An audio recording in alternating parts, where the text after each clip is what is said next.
검찰로부터 2차례, 또 경찰로부터 1차례 출석 통보 요구를 받은 윤석열 대통령. 오늘 변호인단이 첫 입장을 밝혔습니다.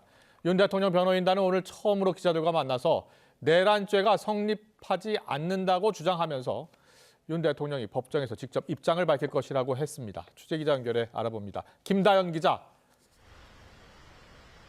네, 검찰 특별수사본부입니다. 네, 변호인단의 첫 기자브리핑 내용도 정리해 주시죠. 네, 윤석열 대통령 측 석동현 변호사는 법률적 개념으로서 내란죄에 대해 전혀 동의하지 못한다고 밝혔습니다. 정권을 가진 사람이 정권을 찬탈하려고 내란을 일으키느냐며 폭동도 없었던 만큼 내란죄가 성립할 수 없다는 주장입니다. 윤 대통령 측은 또 탄핵법정에서 소신껏 입장을 피력할 거라고 말했습니다.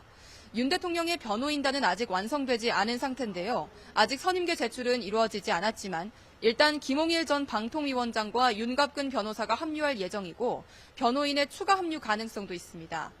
윤 대통령 측은 수사와 탄핵 심판 절차를 동시에 하지 못하는 만큼 이 부분에 대해 조정이 필요하다는 입장도 냈습니다. 마찬가지로 여러 기관이 서로 경쟁하듯 출석 요구와 강제 수사를 언급하는 부분에 대해서도 조정이 필요한 것 같다고 전했습니다. 네, 검찰 또 경찰 수사기관에 소환 통보가 잇따르고 있는데요. 여기에 윤 대통령이 응할지도 관심입니다. 이 부분에 대해서는 어떻게 설명했습니까? 네, 검찰특별수사본부는 어제 윤 대통령에게 토요일 서울중앙지검에 출석해서 조사를 받으라고 통보했습니다. 변호인 선임을 이유로 한 차례 소환 요구에 불응했던 윤석열 대통령이 2차 소환 통보에는 응할지가 관심이었는데요. 오늘 기자들을 만난 윤 대통령 측은 대통령 출석 여부에 대해 아직은 말할 수 없다고 밝혔습니다.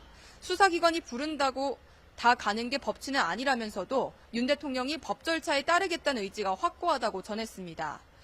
공조본이 윤 대통령에게 내일 출석을 요구한 것과 관련해서는 일단 내일은 아니라고 설명하기도 했습니다.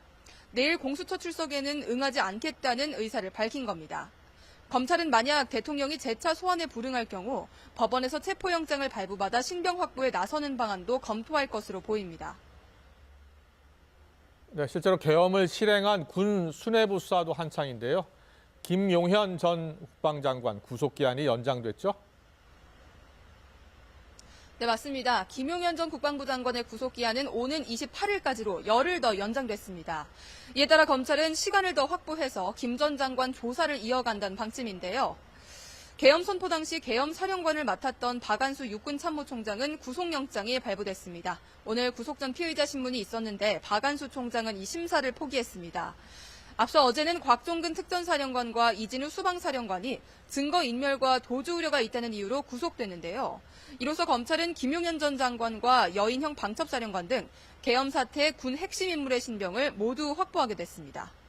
지금까지 검찰특별수사본부에서 YTN 김다현입니다.